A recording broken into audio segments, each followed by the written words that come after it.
Ang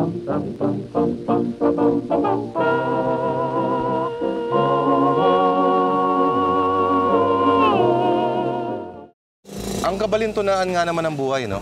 Kung sino pa'y namamatay ng maaga, sila pa'y nabubuhay ng walang hanggan.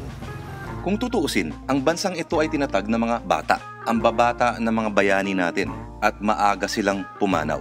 Si Andres Bonifacio ay 33 lang, Emilio Jacinto ay 23, si Gregorio del Pilar ay 24, si Apolinario Mabini ay 39 lang, at syempre, si Jose Rizal ay 35. Dahil ang revolusyon daw ay nangangailangan ng lagablab ng kabataan.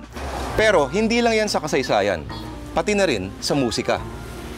Di ba? Bakit si John Lennon pa rin ang pinakasikat sa Beatles? Kahit mas magaling daw gumawa ng melody sa kanya, si Paul McCartney. Bakit si Elvis Presley ang panghabang buhay na King of Rock and Roll? Bakit pinaka naaalala pa rin natin si Kurt Cobain at hindi yung mga kasabay niyang banda noong 90s? Bakit si Sid Vicious ng Sex Pistols ay isang alamat pa rin? Bakit hanggang ngayon, si Jimi Hendrix pa rin ang Diyos ng electric guitar?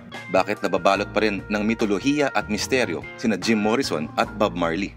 Hindi nila binigyan ng pagkakataong makita sila ng mundo na mataba, uugod-ugod at kulubot. Umexit sila sa mundo sa rurok ng kanilang kasikatan at abilidad. Minsan kasi may mga disadvantages din yung matagal ang buhay. Ano ibig ko sabihin? Si Emilio Aguinaldo nabuhay ng matagal, kaya tuloy ang kasaysayan, hindi masyadong naging mabait sa kanya kahit sabihin nating siya ang unang presidente ng Republika.